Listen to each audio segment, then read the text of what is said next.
안녕하세요. 오늘은 많은 선생님들이 궁금해하시는 콩쿨. 이제 우리가 학생들을 콩쿨에 내보내면 좀 상위 입상을 시키고 싶은 욕심이 많잖아요. 선생님은 굉장히 콩쿨 수상자도 많이 배출을 하시고, 저도 매번 콩쿨 나갈 때마다 부담을 느끼는데, 어떤 곡을 하면 점수를 조금 더 잘 받을까? 어떻게 가르쳐야 우리 학생이 조금 더 잘 치게 될까? 이런 거를 궁금해 하시는 선생님들이 굉장히 많으실 것 같아서 오늘의 영상을 준비했습니다. 오늘 영상 컨텐츠의 주제가 뭐죠?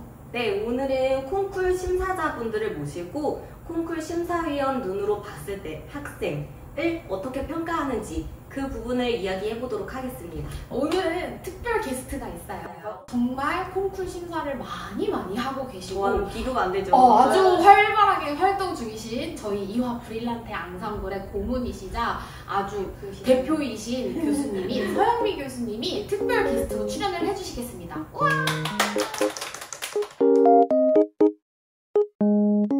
짠! 네, 교수님 반갑습니다. 네, 반갑습니다. 나와주셔서 너무 감사합니다. 간단히 교수님 소개 좀 부탁드려도 될까요? 네, 안녕하세요 여러분. 만나서 반갑습니다. 저는 선화예술중학교와 고등학교를 졸업하고 이화여자대학교에서 학사를 공부했고요. 그다음에 미국 뉴 잉글랜드 콘서바토리에서 석사를 여러분들이 잘 알고 계시는 임윤찬이 곧 저의 후배님이 되시라고 합니다. 그리고 박사는 유니버시티 오브 노스 텍사스에서 공부를 했습니다.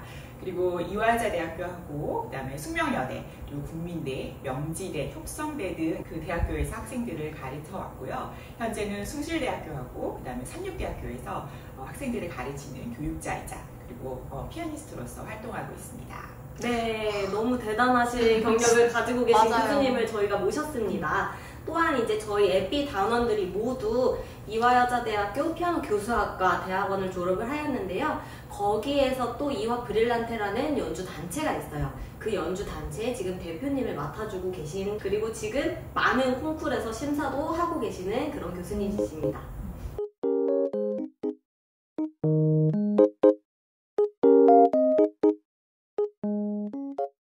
그러면은 이제 제가 질문을 조금 드릴게요. 일단 혜진 선생님과 이제 서영미 교수님께서 현재 심사하고 계시는 콩쿨이 있으신지, 그리고 역대 심사하셨던 콩쿨이 뭐가 있는지 알려주시겠어요? 네, 저는 교수님에 비하면 너무 그렇게 막 많은 콩쿨을 심사하고 그러진 않았어요. 저는 이제 자라나는 새싹 같은 존재라서 제가 지금 콩쿨 심사하고 있는 곳은 한국학생음악교육회라는 콩쿨에서 지금 심사를 하고 있는데요. 이 콩쿨을 제가 간단히 말씀을 드리자면, 여기 콩쿨에서는 상위권 학생자들에게 이제 협연 기회를 주는 그런 콩쿨이에요. 그래서 지난주에도 저희가 지금 상위권 학생들 협연 무대를 가졌었거든요. 많은 관심 부탁드립니다. 네. 저는 그 콩쿨이 너무 많잖아요. 맞아요. 그래서 맞아요. 굉장히 다양한 콩쿨을 심사를 했는데, 이제 현재는 서울뮤직 청소년 콩쿨을 주로 하고 있고요. 그다음에 음협에서 하고 있는 전국 학생음악 경진대회라든가 서울특별시 교육감대 학생음악 경연대회라든가 아니면 음악교육신문, 여러분 잘 알고 있는 난파 어린이 콩쿨, 그리고 이제 세강출판사에서 하고 있는 세강 피아노 콩쿨, 이런 것들을 지금 맡아서 하고 있습니다. 다 학원을 하는 입장으로서 맞아요. 요즘 제일 많이 나가는 콩쿨들을 딱 심사를 하고 계셔서 조금 도움을 많이 얻을 수 있지 않을까 싶습니다. 네, 일단은 피아노 콩쿨 하면은 어떤 원장님은 콩쿨에 대해 부정적인 의견을 갖고 계신 분들이 계시기도 한데, 심사위원으로서 콩쿨이 피아노 학습자에게 주는 긍정적인 영향으로는 어떤 게 있을지 말씀 부탁드립니다. 저는 학생들한테 콩쿨을 굉장히 강력하게 추천하는 선생님 중에 한 명이에요. 그러니까 이제 우리가 보통 시험이 있어야 공부를 하듯이 아이들은 콩쿨이 있어야 이 동기부여가 되면서 더욱더 열심히 하게끔 되거든요. 근데 다 아시겠지만 콩쿨 준비하는 게 그렇게 녹록지가 않아요. 맞아요. 연습도 추가로 해야 되고, 또 토요일에도 나와서 또 연습을 해야 되고, 근데 그 과정을 학생들이 거치면서 지구력도 생기고 오랫동안 연습할 수 있는 힘도 생기게 되고, 그 작은 성취감이 모이게 돼서 학생들한테 굉장히 긍정적인 효과를 준다고 생각해요. 그리고 그 무대에서 여러 사람들 앞에서 혼자 나가서 연주한다는 그 용기, 도전이 학생들한테는 굉장히 굉장히 큰 경험이고 도전이 된다고 생각하거든요. 그래서 상을 받으면 더할 나위 없이 큰 성취감을 갖겠지만 상을 받지 않더라도 그 과정이 학생들한테는 굉장히 좋은 기회라고 생각합니다. 맞습니다. 네, 맞아요. 무대에서 그 잘하고 내려왔을 때 그 성취감, 그거는 진짜 겪어보지 않으면은 알 수 없는 그런 것 같아요. 맞아요. 네. 맞아요. 그러면은 약간 이제 심사위원 입장에서도 콩쿨 심사가 쉽지만은 않을 것 같아요. 콩쿨장에 가보면 너무 오랜 시간 많은 학생의 곡을 들어야 하고 많은 어려움들이 있을 것 같은데 콩쿨 심사를 하시면서 제일 어려웠다 이렇게 좀 느껴지시는 점들 몇 가지를 꼽아주시자면 어떤 게 있을까요? 이제 심사하면서 가장 어려웠던 것기보다는 좀 안타까울 때가 조금 많을 때가 있어요. 왜냐면 어떤 학생은 너무 잘 쳤는데 페달이 너무 지저분한 거예요. 그래서 페달만 선생님이 조금만 더 지도를 잘 해주셨으면 아이가 훨씬 더 좋은 점수를 얻을 수 있으면 너무 안타까운 거예요. 근데 이제 문제는 페달이 지저분한 학생들은 한 학원에서 나온다는 거예요.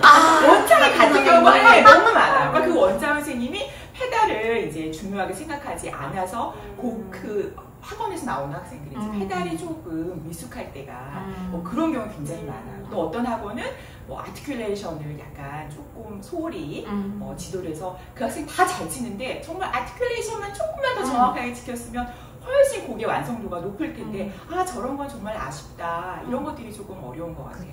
네. 혜진 선생님은 어떠세요? 저는 콩쿨 심사 조금 초보자라서 그런지 약간 심사하면서 어려운 점이 사실 좀 있었어요. 뭐가 어려웠냐면요. 88점과 89점 사이. 맞아요. 그 사이가 저는 너무 어렵더라고요. 이게 딱 90점을 넘기는 그 부분은 제가 알겠어요. 근데 이 학생을 88점, 89점 딱 그 점수가 저는 너무 어렵더라고요. 맞아요. 말씀 잘하셨어요. 왜냐면 이게 콩쿨 점수가 아주 못 친다고 낮은 점수를 줄 수 있는 게 아니잖아요. 그러니까 변별력이 85점에서 90, 그 사이에 주려고 하니까 그 5점 사이에서 애들을 다 주려고 하니까 그런 어려운 점이 있어요. 맞아요. 그러니까 그런 게 약간 교수님이 말씀하셨던 아주 약간의 페달과 아주 약간의 아티큘레이션이 좌지우지한다고 생각을 하면 되겠네요. 맞아요. 선생님들이 귀가 아주 예민하셔야 될 것 같습니다. 네, 그러면 그 다음 질문으로 여러 학생들을 심사를 하시면서 만나보셨을 텐데 그 중에 특별하게 기억에 남는 학생이 있으실까요? 저는 있어요. 초등학교 1학년 남자 아이였는데요. 아주 옷을 제대로 갖추고 포스도 장난이 아니어서 저렇게 굉장히 뭔가를 치겠다. 기대감이 있어가지고 이렇게 봤는데 그 남자애가 오른손만 치는 거야. 왼손이 없는 곡인가요? 아니요. 있는 오른손만 치는 거여서 그럼 좀 이따 왼손도 치려나? 하고 있는데 그냥 인사만 하고 나가는. 그러니까 피아노를 배운 지 정말 얼마 안 되는. 네, 그런 아이가 나온 적이 있어서 그게 진짜 점수를 내기 너무 어렵더라고요. 이 학생을 어떻게 점수를 줘야 되는지. 그런 학생이 있었어요. 선생님께서도 굉장히 용기 있게 내보내신 것 같은데 학부모님도 그렇고 그쵸? 배운 지 얼마 안 된 학생을 진짜 신기한 경험을 하신 것 같아요. 이 질문 정말 많은 피아노 선생님들이 궁금해하실 것 같아요. 콩쿨에 나가서 이 행동을 하면 무조건 점수가 깎인다 하는 그런 게 있을까요?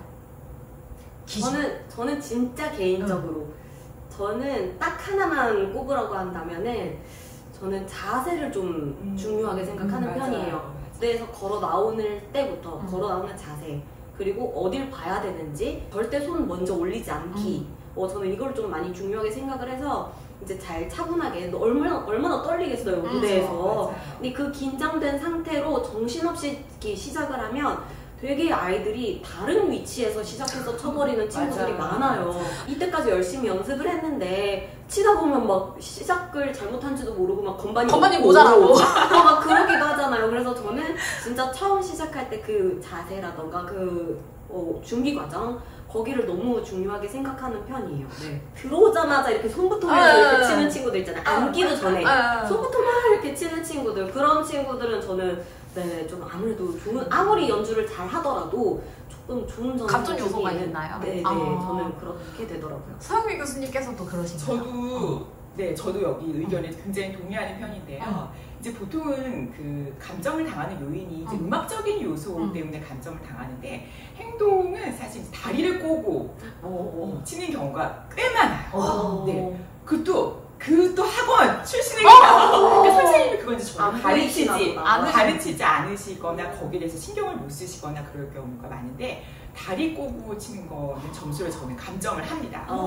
다리를 꼬고 어떻게 피아노를 칠 수 있죠? 그러니까 발을 꼬고. 발을 꼬고 네. 페달을 아예 안 쓰니까 그렇게 맞아요. 되나 보다. 그쵸?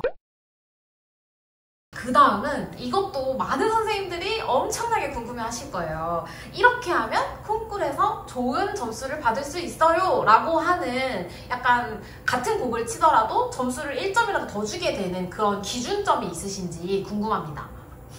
네, 일단은 음악에 있어서 가장 중요한 요소는 이제 몇 가지가 있어요. 네, 프레이즈 처리하는 거. 그러니까 이제 우리가 이렇게 말을 할 때 뭐 안녕하세요 서영미입니다 이렇게 이제 우리가 프레이징 처리를 하잖아요. 근데 이제 아이들이 음만 너무 또박또박 치고 이게 이제 연결이 안 되는 거예요. 그럴 경우에는 세 요 이렇게 치는 거랑 다름이 없거든요. 그래서 저는 프레이즈를 아이들이 얼마나 이해하면서 치고 있는지를 잘 보고요. 그다음에 밸런스. 오른손이 멜로디고 왼손이 반주일 때 오른손을 조금 더 크게 치고 왼손이 조금 작게 치는 그런 밸런스를 굉장히 중요하다고 생각하는데 의외로 밸런스를 잘 못하는 학생들이 굉장히 많아요. 맞아요. 어렵죠. 네, 어려워요. 그 사실 저희도 사실은 우리도 어려워요. 네, 어려워요. 근데 그거를 중요시하게 생각하는 선생님들의 그 학원 학생들은 그걸 또 잘하는 아이들이 기특하게 있어요. 그러니까 그런 학생들은 이제 플러스 점수를 많이 받게 되는 거예요. 네.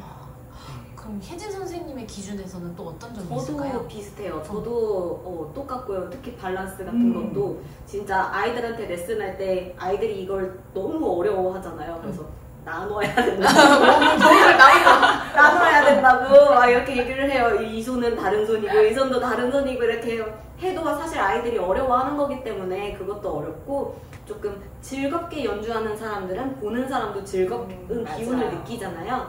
그래서 얼마나 그 곡의 분위기를 느끼고 이 학생이 연주를 하는지 그게 조금 보이면은 저는 조금 더 플러스 점수가 가는 것 같습니다. 한 가지 더 마지막 질문이에요. 요즘에는 콩쿨장에 가면 많은 선생님들이 막 영상을 찍고 계세요. 그러고 나서 이제 뭐 자기가 예측한 점수와 실제로 발표되는 그거를 비교해보시는 선생님들이 좀 많이 계시더라고요. 근데 이제 그런 선생님들이 어떤 특정 학생을 높은 상을 받을 거라고 예측을 했는데 실제 심사 결과는 그와 달랐을 때 그때는 분명히 심사위원 선생님들의 나름의 이유가 있었을 거라고 생각을 하거든요. 그러니까 그런 경우가 좀 덜어 있나요? 선생님들이 어떤 학생에게 점수를 많이 주고 있는지는 전혀 모르는 그쵸. 네, 입장이에요. 이제 그래서 그런 경험은 한 번도 없었는데 만약에 그런 경우가 있겠죠. 네. 있겠죠. 근데 이제 그럴 경우에는 아무래도 그 심사하시는 분들이 훨씬 더 전문적이고 그렇죠. 디테일한 것들을 잘 보기 때문에 그런 차이는 조금 있을 수 있을 것 페달 같긴 해요. 한 끗이나 네. 그 디테일한 것들이 가장 큰 문제인 것 같아요. 네. 약간 그냥 우리가 심사하시는 분들의 귀와 우리 선생님들이 아무리 귀가 좋다 한들 베테랑 심사위원 선생님들의 귀와는 또 다르니까 그런 차이가 있을 수도 있을 것 같네요. 네, 지금까지 이렇게 콩쿨 심사를 하시면서 다양한 경험에 대한 질문을 나눠보는 시간을 가졌고요. 이제 밸런스 게임을 할 거예요. 속도가 빠른데 미스터치가 많은 학생, 그리고 B, 미스터치는 없지만 곡의 일정 속도보다 느린 학생, 둘 중에 누구에게 점수를 더 많이 주실까요? 그럼 얘는 평생 살아남을 수 없는 운명이에요. 제가 그것 때문에 제일 아이러니하게 딱 이게 어려움을 겪는 게 그 부분이에요. 네, 근데 이게